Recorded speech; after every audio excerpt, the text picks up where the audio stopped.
c'est que chaque Français puisse manger à sa faim. L'inflation s'est enflammée. C'est sous perfusion, on n'a pas voulu voir la réalité. C'est une volonté des gouvernements de faire baisser la valeur de la monnaie parce que sans ça, les gouvernements ne pourront pas rembourser leurs dettes. On voit ça sans arrêt, la fin des grands cycles, la fin des grands empires. Toujours la tentation à la fin, c'est créer de la monnaie. Bien, ça nous amène à une folie monétaire. C'est quelque chose qui est en train de fausser l'économie mondiale. It will come. In due course.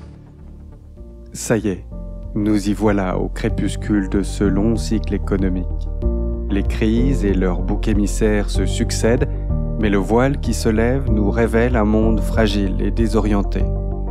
Impassible, Bitcoin poursuit sa fulgurante ascension, reprend son souffle, repart de plus belle, imposant jour après jour le langage d'une ère nouvelle. Je m'appelle Jacques-Édouard, bienvenue sur BTC Touchpoint.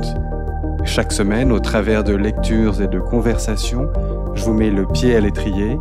Je partage avec vous les savoirs fondamentaux pour comprendre Bitcoin.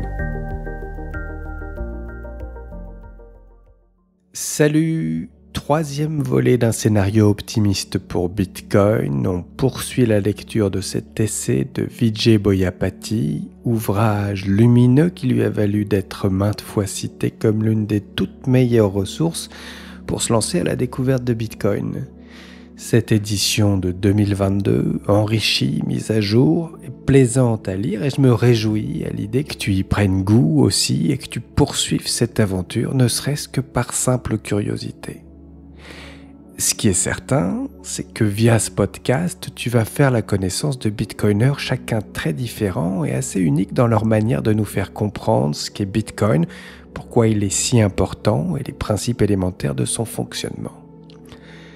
Le passage que je m'apprête à te lire nous révèle un Vijay Boyapati en pleine séance de FUD debunking, cet exercice de routine de tout bon Bitcoiner.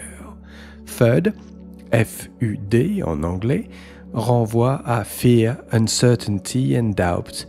Débunker le FUD, c'est désamorcer les craintes, doutes et préoccupations en tout genre qui guettent tout individu ou presque dès lors qu'il s'intéresse sérieusement à Bitcoin. Le FUD debunking apporte à des questionnements parfois bien légitimes des réponses rationnelles étayées par des faits avérés. Il neutralise les vagues incessantes de mensonges, poncifs et autres éléments de désinformation qui accablent le Bitcoin. Rappelons enfin qu'être sceptique à l'égard de Bitcoin, initialement, non seulement c'est naturel, mais c'est plutôt sain. Ces craintes, incertitudes et doutes que l'on nourrit au sujet de Bitcoin, cette monnaie magique d'Internet, ont souvent leur raison d'être. Ils se dissiperont progressivement au cours d'un apprentissage qui suit le rythme de chacun. Voici un premier aperçu de ce travail qui t'attend. C'est parti. Chapitre 5. Une nouvelle base monétaire. Les principales idées reçues. Une grande partie de ce livre s'est focalisée sur la nature monétaire de Bitcoin. Fort de cette base, nous pouvons maintenant aborder les erreurs les plus répandues au sujet de ce bien monétaire révolutionnaire. Bitcoin est-il une bulle ? Bitcoin possède une prime monétaire qui génère régulièrement la critique qu'il serait une bulle. Cependant, tous les biens monétaires ont une prime monétaire. En effet, c'est cette prime, l'excès par rapport au prix de la demande d'utilisation, qui est la caractéristique déterminante de toutes les monnaies. Si, en un sens, on peut dire que la monnaie est toujours et partout une bulle. Paradoxalement, un bien monétaire est à la fois une bulle et peut être sous-évalué s'il en est au premier stade de son adoption en tant que monnaie. Bitcoin est-il trop volatile pour être une réserve de valeur ? La volatilité du prix de Bitcoin est une fonction de sa nouveauté. Au cours des premières années de son existence, Bitcoin se comportait comme une action spéculative et tout gros acheteur comme les jumeaux Winklevoss pouvait provoquer une forte hausse de son prix. Au fur et à mesure que l'adoption et la liquidité ont augmenté au fil des années, la volatilité de Bitcoin a diminué de manière proportionnelle. Lorsque Bitcoin atteindra la capitalisation boursière de l'or, il devrait afficher un niveau de volatilité similaire. Lorsque Bitcoin dépassera la capitalisation boursière de l'or, sa volatilité diminuera à un niveau qui le rendra apte à devenir un moyen d'échange largement utilisé. Comme indiqué précédemment, la monétisation de Bitcoin s'inscrit dans une série de cycles dynamiques Gartner. La volatilité est la plus faible pendant la phase de plateau du cycle et la plus élevée pendant les phases de pic et de gouffre. Chaque cycle est caractérisé par une volatilité plus faible que les cycles précédents car la liquidité du marché a augmenté. Bitcoin est-il trop cher pour y investir ? Les investisseurs qui découvrent le marché Bitcoin se plaignent souvent que l'achat d'un Bitcoin soit beaucoup trop cher. Cette remarque résulte souvent de la croyance erronée selon laquelle les bitcoins ne peuvent être achetés que par unité entière et non par petites fractions. En réalité, la divisibilité de Bitcoin permet aux investisseurs d'acheter des sommes dérisoires de cette monnaie, telles que des montants équivalents à $1. Dans d'autres cas, le désir de posséder un Bitcoin entier est le résultat d'une tendance psychologique humaine connue sous le nom de biais de l'unité. Le biais de l'unité est le désir d'accomplir une tâche ou de remplir un objectif dans son intégralité, et les recherches ont montré qu'il s'agissait d'un facteur potentiel dans la propension humaine à la suralimentation. Le désir de posséder une unité entière d'une crypto-monnaie conduit de nombreux investisseurs à croire, à tort, que les crypto-monnaies concurrentes sont plus abordables, puisque leur prix unitaire est inférieur.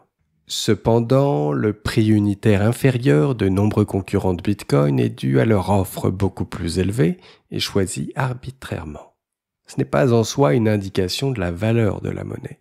Les investisseurs ne devraient pas se concentrer sur le prix d'une unité individuelle, mais plutôt sur la capitalisation du marché et la liquidité de l'ensemble de la monnaie.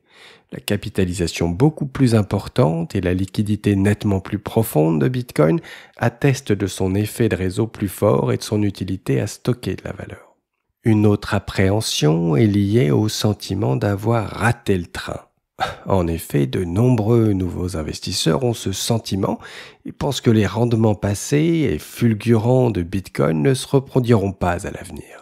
S'il est vrai que les premiers détenteurs d'un bien économique en cours de monétisation réaliseront les gains financiers les plus importants, en supposant qu'ils soient capables de conserver ce bien à long terme, cela ne signifie pas que les retardataires ne bénéficieront pas de rendements intéressants. Le taux de rendement financier diminuera au fil du temps car la masse d'épargne qui intègre un nouveau bien monétaire ralentit et finit par se tarir. Mais pour Bitcoin, le marché adressable englobe l'ensemble du marché du stockage de la valeur, ce qui représente des centaines de milliers de milliards de dollars, et comprend le marché de l'or, les obligations d'État, l'immobilier et les œuvres d'art. Il est clair que Bitcoin n'a pas atteint la saturation totale de son marché. Même dans l'éventualité où Bitcoin deviendrait la monnaie de réserve mondiale et où les flux d'épargne se stabiliseraient, les détenteurs de Bitcoin obtiendraient toujours des rendements financiers proportionnels à la productivité de l'économie mondiale dans laquelle il est devenu l'unité de compte. Les frais de transaction sont-ils trop élevés ? Une critique récente à propos du réseau Bitcoin concerne l'augmentation des frais de transmission des Bitcoins qui le rendraient inadapté en tant que système de paiement. Cependant, la croissance des frais est saine et attendue. Les frais de transaction sont un coût nécessaire pour payer les mineurs de Bitcoin qui sécurisent le réseau en validant les transactions. Les mineurs sont rémunérés par la somme des frais de transaction incluses dans un bloc miné, auquel s'ajoute la prime de minage du bloc concerné, un paiement inflationniste supporté par les propriétaires actuels de Bitcoin. Étant donné que l'offre de Bitcoin est fixe, une politique monétaire qui en fait une réserve de valeur idéale, la prime de minage finira par tomber à zéro, et le réseau devra finalement être sécurisé par des frais de transaction. Un réseau avec des frais faibles est un réseau peu sécurisé et sujet à la censure externe. Ceux qui vantent les faibles frais des alternatives à Bitcoin décrivent sans le savoir la faiblesse de ces dénommés altcoins. L'origine fallacieuse de la critique des frais de transaction élevés de Bitcoin est la croyance selon laquelle Bitcoin devrait être d'abord un système de paiement et ensuite une réserve de valeur. Comme nous l'avons vu en décrivant les origines de la monnaie, cette idée met la charrue avant les bœufs. Ce n'est que lorsque Bitcoin sera devenu une réserve de valeur profondément établie qu'il pourra être utilisé comme moyen d'échange. De plus, la plupart des échanges ne se feront pas sur le réseau Bitcoin lui-même, mais plutôt sur des réseaux de seconde couche aux frais beaucoup plus faibles. Un réseau de couche secondaire permet aux parties d'échanger des bitcoins hors chaîne, c'est-à-dire sans diffuser chaque transaction sur le réseau Bitcoin, le règlement final s'effectuant à terme sur la chaîne de blocs. L'utilisation d'un réseau de couche secondaire facilite le traitement d'un volume beaucoup plus important de transactions, rapides et bon marché qu'il ne serait autrement possible sur le réseau de base. Les systèmes de seconde couche, tels que le réseau Lightning, sont l'équivalent moderne des billets à ordre utilisés pour transférer les titres de propriété de l'or au XIXe siècle. Les banques utilisaient les billets à ordre car le transfert du lingot sous-jacent était beaucoup plus coûteux que le transfert d'un billet représentant le titre de propriété de l'or. Contrairement aux billets à ordre, cependant, le réseau Lightning permettra le transfert de Bitcoin à faible coût tout en exigeant peu ou pas de confiance de la part de tiers tels que les banques. Le développement du réseau Lightning est une innovation technique profondément importante dans l'histoire de Bitcoin et sa valeur deviendra apparente au fur et à mesure de son développement et de son adoption dans les années à venir. Bitcoin consomme-t-il trop d'électricité ? La dépense énergétique du réseau Bitcoin, nécessaire au minage, a fait l'objet de critiques de la part de nombreux militants anti-Bitcoin. Ces derniers dénoncent l'impact potentiellement négatif de cette activité sur l'environnement et sur la planète. Un argument fréquemment utilisé dans le but de condamner Bitcoin consiste à faire remarquer que la consommation du réseau Bitcoin est supérieure à celle de certaines petites nations. Selon le Cambridge Center for Alternative Finance, au moment de la rédaction de ces lignes, le réseau Bitcoin consomme environ 105 TWh d'énergie par an. Les investisseurs inquiets peuvent légitimement se demander si les sociétés toléreront des dépenses aussi importantes à l'avenir et si cela peut constituer une menace politique pour la pérennité de Bitcoin. Les responsables politiques et les investisseurs doivent aller au-delà des déclarations de complaisance lorsqu'ils procèdent à une analyse critique de la consommation énergétique de Bitcoin. Une analyse impartiale et nuancée devrait aborder plusieurs aspects tels que les sources énergétiques utilisées pour le minage de Bitcoin et leur caractère éventuellement nuisible à l'environnement. Il conviendrait par ailleurs de déterminer si cette utilisation se fait aux dépens d'autres utilisations de cette même énergie et quelle utilité la société tire de ces usages. Dans cette section, je m'efforcerai de prendre en compte ces nuances à travers une analyse comparative de Bitcoin et de ses principaux concurrents. En tant que système de stockage et de transmission de valeur, les concurrents les plus proches de Bitcoin sont l'or et les différents systèmes monétaires fiduciaires utilisés dans le monde. Une enquête menée en 2014 par Ash McCook concernant l'impact environnemental de l'extraction de l'or a conclu que la dépense énergétique annuelle de la production d'or était d'environ 475 gigajoules ou 132 TWh. Bien qu'il semble en apparence que la consommation d'énergie de Bitcoin et de l'or soit similaire, l'impact environnemental de l'extraction de l'or dépasse largement celui de son homologue Bitcoin. Une étude publiée dans l'International Journal of Environmental Research and Public Health par Fashola et al. Explique que les activités d'extraction d'or peuvent conduire à la production de grandes quantités de déchets chargés de métaux lourds qui sont rejetés de manière incontrôlée, provoquant une pollution généralisée de l'écosystème. En revanche, l'exploitation minière de Bitcoin ne nécessite que l'exploitation d'ordinateurs sur lesquels fonctionnent des logiciels de minage de Bitcoin, souvent hébergés dans de grands centres de données similaires à ceux utilisés par Google, Facebook et Microsoft. Par ailleurs, contrairement à l'extraction de l'or qui doit avoir lieu près de la source du minerai d'or extrait, le minage de Bitcoin peut avoir lieu dans n'importe quel endroit où se trouve une source d'énergie et une connexion Internet. Compte tenu de la facilité et du faible coût de transmission des bitcoins, l'extraction de bitcoin gravite autour de sources d'énergie surdimensionnées produisant un excédent d'électricité qui serait autrement gaspillé. Les barrages hydroélectriques de la province du Sichuan, en Chine, l'un des plus grands centres d'extraction de Bitcoin, sont un exemple notable d'utilisation de la capacité électrique excédentaire. David Stanway, correspondant principal pour l'industrie et l'environnement chez Thomson Reuters, explique que les Sichuan illustrent bien cette situation. L'hydroélectricité totale a atteint plus de 75 gigawatts en 2017, soit plus que le total de la plupart des pays asiatiques. C'était aussi plus du double de la capacité du réseau électrique de la province, ce qui signifie beaucoup d'énergie gaspillée. Étant donné qu'en raison de la déperdition sur les lignes électriques, l'énergie excédentaire ne peut être transportée que sur des distances limitées, on peut dire que l'extraction de Bitcoin sauve l'énergie gaspillée, la transformant en un bien numérique qui peut être facilement transmis dans le monde entier. De cette façon, le minage de Bitcoin peut être considéré comme un moyen de libérer de l'énergie perdue qu'il ne serait pas rentable de produire autrement ou qui serait gaspillée en raison de son utilisation limitée à son emplacement géographique. En outre, de nombreuses sources d'énergie excédentaire sont renouvelables par nature et ne contribuent pas de manière significative aux émissions mondiales de carbone. Nous pouvons citer l'exemple susmentionné de l'utilisation de l'énergie hydroélectrique en Chine ou encore l'énergie géothermique utilisée par les installations d'extraction de Bitcoin en Islande. Ainsi, Bitcoin peut être considéré comme une force pour le bien de l'environnement en augmentant la rentabilité des producteurs d'énergie renouvelable et en renforçant l'incitation à investir dans la production future. Une étude réalisée en 2019 par CoinShares Research a conclu qu'une estimation prudente de la pénétration des énergies renouvelables dans le mix énergétique alimentant le réseau de minage Bitcoin est de 74,1%. Cela rend cette industrie plus orientée sur les énergies renouvelables que presque toutes les autres industries à grande échelle dans le monde.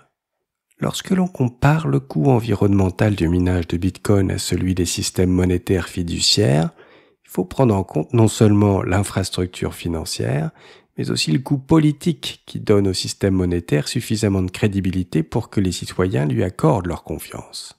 L'histoire regorge d'exemples d'États-nations dont les systèmes monétaires se sont effondrés lorsqu'ils ont été conquis ou divisés en factions. Sans une armée pour faire respecter les frontières géographiques et une force de police pour faire respecter les droits de propriété, aucun système monétaire souverain ne peut survivre. C'est là que Bitcoin excelle vraiment. Alors que les monnaies souveraines nécessitent un appareil de coercition pour exister, c'est-à-dire l'État, Bitcoin fournit les bases d'un nouveau système monétaire où les droits de propriété n'ont pas besoin d'être maintenus par un souverain. Un individu qui possède des bitcoins peut être considéré comme ayant un super droit de propriété, la propriété d'un bien de valeur qui peut facilement être détenu et transmis sans le soutien ou la sanction de l'État. Au final, l'énergie consommée par le réseau Bitcoin sera proportionnelle à la demande des citoyens du monde d'utiliser un système d'épargne et d'échange qui ne nécessite aucune autorisation et à l'utilité que ce système leur offre. Comme l'a expliqué Satoshi Nakamoto, l'utilité des échanges rendus possibles par Bitcoin dépassera de loin le coût de l'électricité utilisée. Par conséquent, ne pas avoir de Bitcoin serait un gaspillage net. Pour ceux qui vivent sous des régimes oppressifs, l'utilité de Bitcoin n'est pas une simple discussion théorique. Cela peut être une question de vie ou de mort. Dans un article d'opinion du New York Times, l'économiste vénézuélien Carlos Hernandez a expliqué que le fait de posséder des bitcoins lui a permis de résister aux ravages de l'hyperinflation et a permis à son frère de fuir le Venezuela sans se faire confisquer ses économies. Les militaires vénézuéliens aux frontières ont la réputation de saisir l'argent des personnes qui veulent partir. Mais l'argent de Juan, étant en bitcoin, n'était accessible qu'avec un mot de passe qu'il avait mémorisé.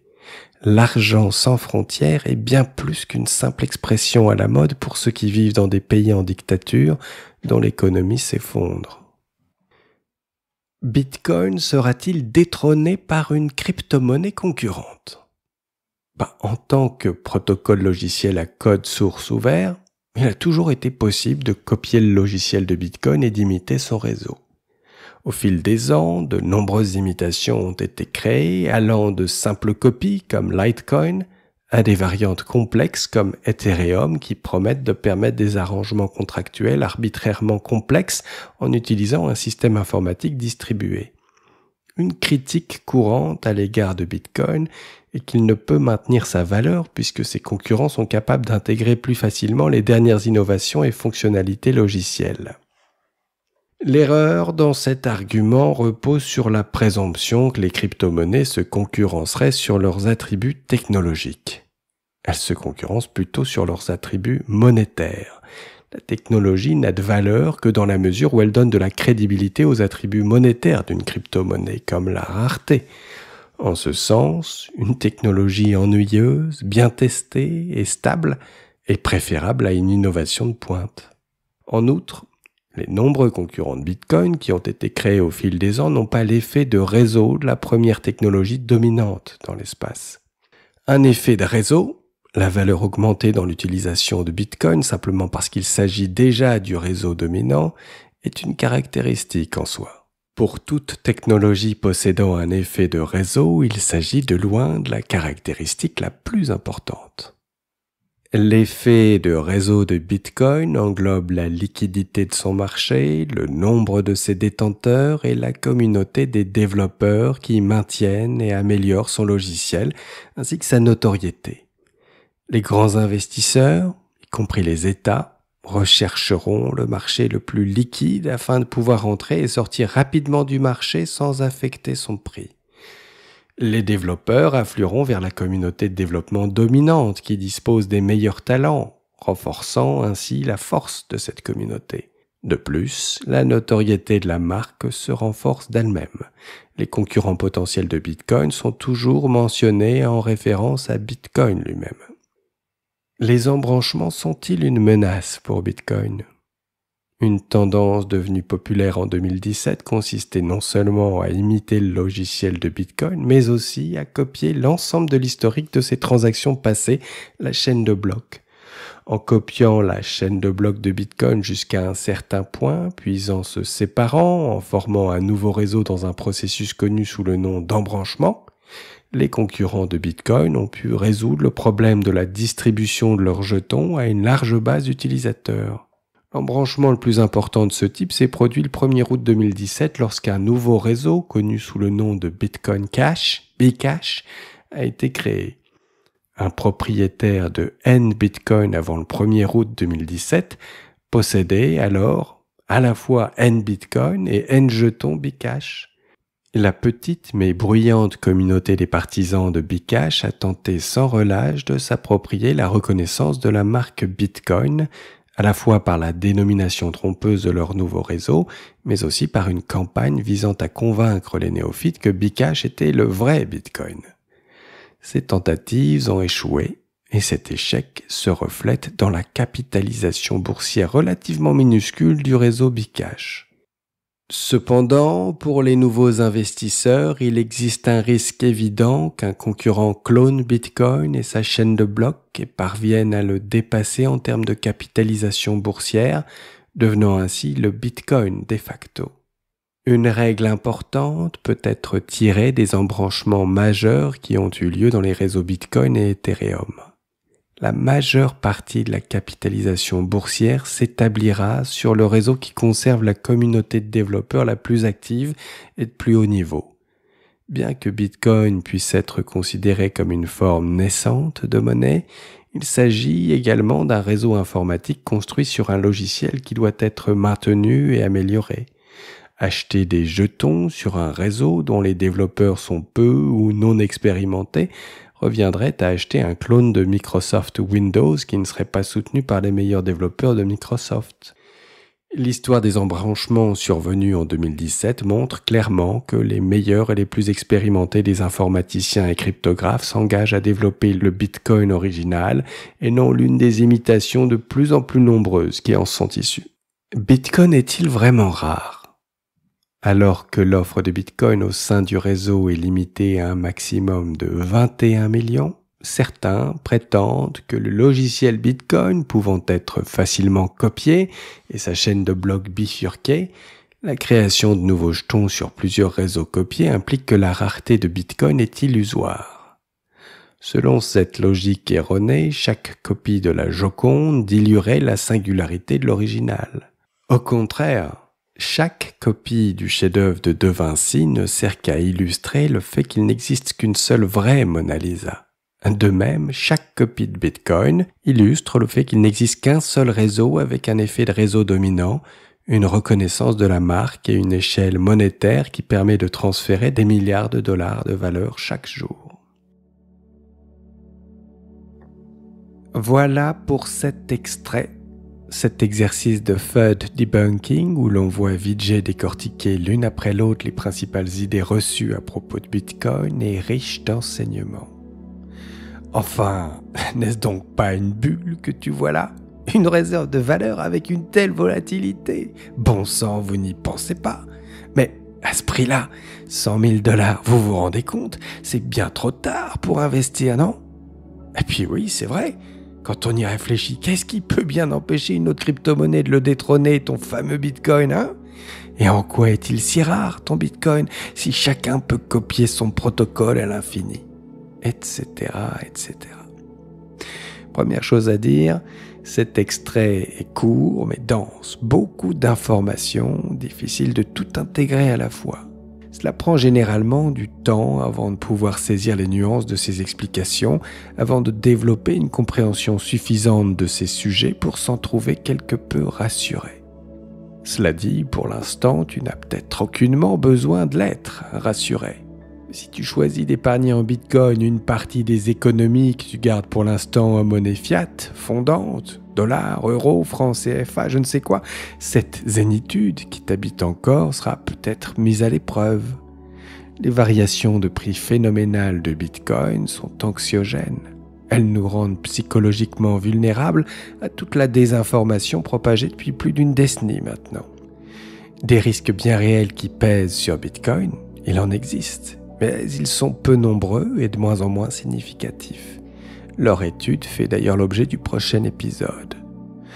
Dans tous les cas, ce qu'il faut comprendre, c'est que jouer sa peau, to have skin in the game, c'est-à-dire s'exposer financièrement à Bitcoin, est souvent l'élément déclencheur d'un tel travail d'analyse des risques.